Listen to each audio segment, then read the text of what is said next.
اعوذ باللہ من الشیطان اللعین الرجیم بسم اللہ الرحمن الرحیم الحمد لأہلہ والصلاة علی اہلہا اما بعد۔ نالج گیٹ وے کے جتنے بھی ممبران ہیں اور جتنے بھی کارکنان ہیں ان تمام کی توفیقات خیر میں اضافہ فرمائے، اور انشاءاللہ اس بات کی امید کرتے ہیں کہ آپ سب اپنے درمیان تمام تر اعمال اور نمازوں کے بیان کے حصول کے لیے جو انشاءاللہ ماہ شعبان کی طرح ماہ رجب کی طرح ماہ رمضان میں بھی رہیں گے، اس چینل کے ساتھ اس طرح سے کوآپریٹ کیجئے کہ آپ کے پاس خود بخود میسج پہنچ سکے۔ اس کے لیے زحمت کیجئے گا کہ سبسکرائب کا بٹن دبا دیجئے تاکہ آنے والے ہر دعا اور عمل آپ تک پہنچ سکیں۔ پروردگار آپ کی زحمت کو اپنی بارگاہ میں اجر کا عنوان قرار دے، امام زمانہ علیہ السلام کو ہم سے راضی خوشنود فرمائے، الہی آمین۔ ماہ مبارک شعبان کی آخری راتیں اور ماہ شعبان معظم کی آخری راتوں کے بیان کے ساتھ میں نے کل اشارہ کیا آپ کی خدمت میں کہ امام رضا علیہ السلام کے روایت کی روشنی میں ماہ شعبان کے آخری 3 دن کے روزے انشاءاللہ آپ نے رکھنا شروع کر دیے ہوں گے۔ ثواب حق تعالی اس کے نامہ اعمال میں 60 متصل روزوں کا ثواب عطا فرمائے گا،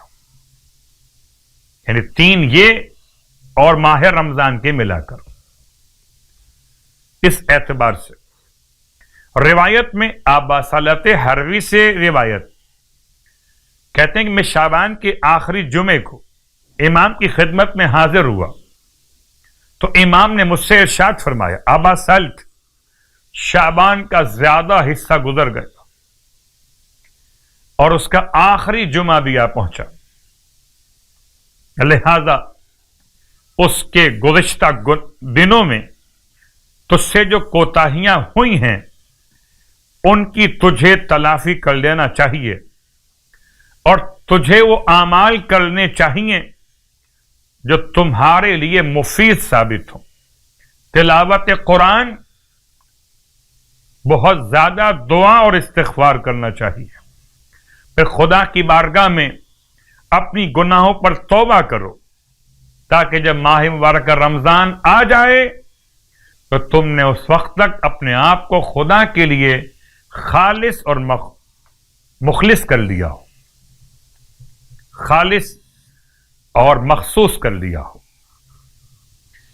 ماہ مبارک شعبان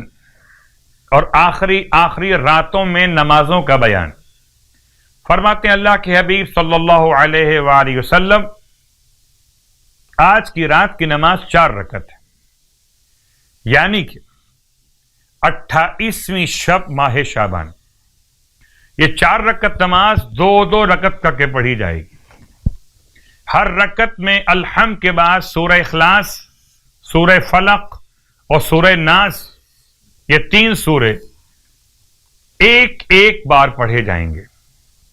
جو شخص یہ نماز انجام دے گا، آپ فرماتے خداوند عالم اسے اس حالت میں اس کی قبر سے اٹھائے گا کہ اس کا چہرہ